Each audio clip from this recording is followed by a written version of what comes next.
সুই থেকে শুরু করে গাড়ির ইঞ্জিন কিংবা কৃষি যন্ত্রপাতি থেকে টেক্সটাইল মেশিনের ভারী যন্ত্রাংশ সবই তৈরি হচ্ছে ঢাকার ধোলাইখালের এসব কারখানায়। নির্মাণ, রেলওয়ে কিংবা শিল্প কারখানার বড় বড় মেশিনের যন্ত্রাংশ বিকল হলেও কারখানা সংশ্লিষ্টরা দৌড়ে আসেন এখানে টিপু সুলতান রোড, জিঞ্জিরার এসব মেশিনের ডাক্তারদের কাছে। পদ্মা সেতু বলেন, মেট্রো রেল বলেন, ওদের ম্যাক্সিমাম কাজই আমাদের এখানেই হয়েছে। কিছু মডিফিকেশন লাগে, অল্টারনেশন লাগে, ওই ধরনের কাজগুলো আমরা করি। বড় যত মিল ফ্যাক্টরি যত ধরনের পার্টস আছে আলহামদুলিল্লাহ এখন আমাদের দেশে তৈরি হচ্ছে। জাহাজের জিনিস দিয়ে আমরা সব কিছু করে দিই এবং আমাদেরটা সুন্দর হয় এবং ভালো।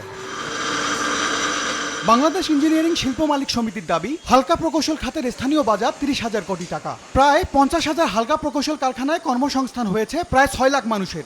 আমদানির বিকল্প খাত হিসেবে সক্ষমতা বাড়াতে আসছে বাজেটে এই শিল্পের সুরক্ষা চান উদ্যোক্তারা।